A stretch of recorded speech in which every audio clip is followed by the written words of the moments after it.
This is a video for the Cooley Nutcracker Syndicate. Now guys, we took Barley to his first sort of horse trial since his big win at Tryon. We went up to upstate New York to compete at the Millbrook horse trials. This was sort of his first nice easy run back as we prepare him for the Po 5 Star, which is at the end of October. Barley's been training really well, and we took him to Princeton about 10 days ago.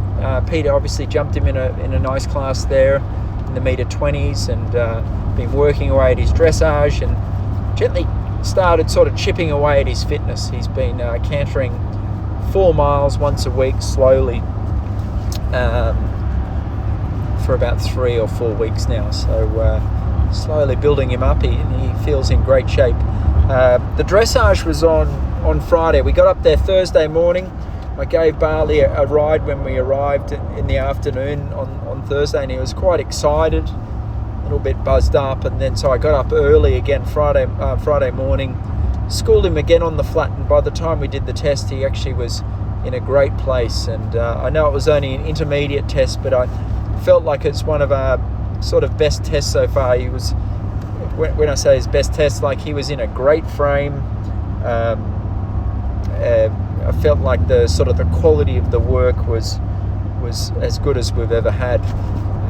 Obviously, we did a little bit of vet work to his neck after the event at Tryon, and I feel like it's really helped him along. Actually, he feels, I don't know, if you remember back at Tryon, he felt a little bit stiff turning left, and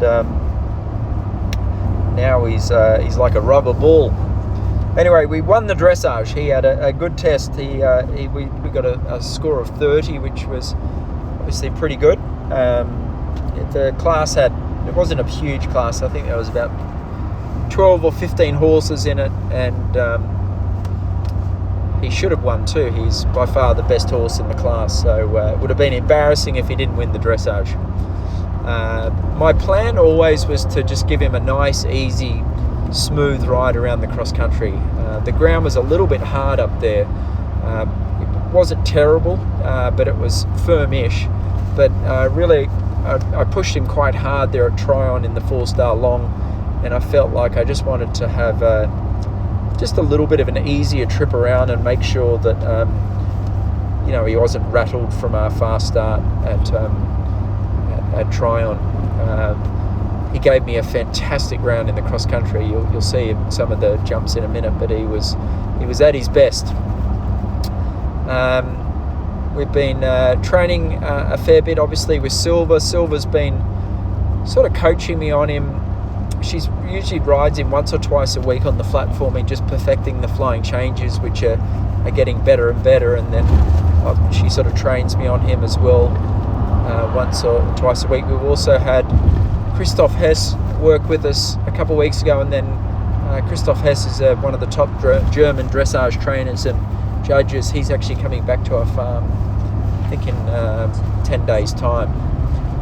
Beyond that, I think our next event's going to be the Kentucky horse park. We're going to put him in the advanced horse trials there. That's at the very end of August. And the feeling I got this weekend from the cross country, he felt so good in the cross country. I don't think that there's a course out there that he couldn't jump. So obviously we'll just double check the ground conditions when we get to Kentucky, but we'll roll on a little bit more, and then his final run before Po, we could sort of push him on a little bit more and make him work a bit harder, and I feel like that would be the best for his conditioning. And then also I think if we go too fast all the time on him, it sort of makes him a little bit anxious in the cross country. And when we have him at Po, we obviously got to have him nice and fit and strong and raring to go, but he's got to be very rideable. It's you need an agile horse that's adjustable and very good at the accuracy fences, and Barley will be perfect by Po. Peter Wild was at the show with us. Peter's obviously a huge fan of Barley and knows him through and through. So he was actually walked around the cross country course and also gave me some feedback on how he went cross country. And then in the show jumping today, he was absolutely brilliant in the show jumping class. It was you'll see in a minute with the show jumping, a monsoon hit on Saturday night, so it was a bit muddy, and Barley jumped a fantastic round. So this is about halfway through the cross country course, and I'm just cantering around nice and easy, and Barley just jumped around for fun. He could have done it with one eye closed. He's so seasoned and experienced now. It was just he was playing with the course. He jumped around the course like it was like a beginner novice.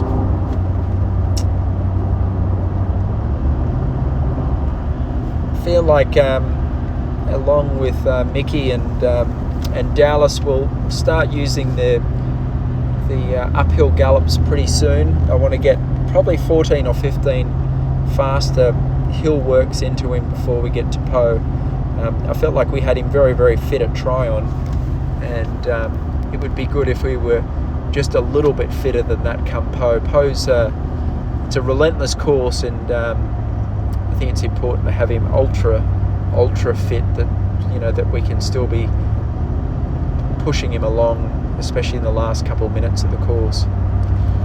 I think the show jumping's getting better and better. He's still a quirky horse. He's a bit tricky in the warm-up at the show jumping, and then in the ring, a little bit spooky, especially at the ring crew. And funny enough, with his show jumping, it's the hardest jumps are the first 3 or 4 jumps, and then he sort of takes a breath. So Peter talked to me after our round of show jumping today, and at our next competition, which might most likely be a show jumping show at Princeton or Saugerties, we're going to aim to have our sort of last warm-up jump a little bit closer to the moment that we go into the ring.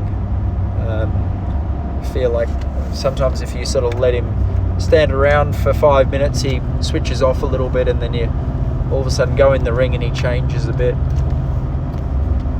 Obviously, getting back to this cross country, he's a blast to ride cross country. He's got a huge stride, a big jump. I got a little close to this jump here. Part of my strategy in riding Barley cross country is to really soften my hand and let him go at the end. Sometimes he gets a little over enthusiastic and charges a bit at the end, and I sort of talked to Eric about this a bit as well, of sort of allowing him, especially when we're going slow, to get in a little bit awkward and let go of him, and trying to sort of gently, discreetly get Barley to back off or look after himself as we get close to the jump. As you can see, it was this is Sunday show jumping, and it rained like hell on Saturday night, so it was quite wet and muddy. So it went from being dry and hot on Friday and Saturday to being cool and wet on Sunday. As I said to you before, at the beginning of the course, I mean, he's jumping unreal, but at the beginning of the course, he's just a little spooky and a little edgy. The good news is left turn, which has been a stiffer turn, I feel like that's better. I feel like it's better because we know each other a bit better, and then he's also a little bit more comfortable. The second half of this course, he jumped fantastic. I mean, he jumped really, really high. It was the first time we put some different back boots on Barley for the show jumping. Peter thought, being an easier, smaller course, it was a great time to experiment with just a slightly different back boot. Sometimes it makes them jump up a little higher behind. And as you can see here, Barley was flying over the show jumps. Anyway, guys, we finished in 6th place. We were pathetically slow cross country. All 3 of my intermediate horses, I had about 19 or 20 time penalties, which was my plan, just to look after their legs, make sure they're in good health. And I have to say, I think we're ready to rock. We're going to have a fantastic finish to the season.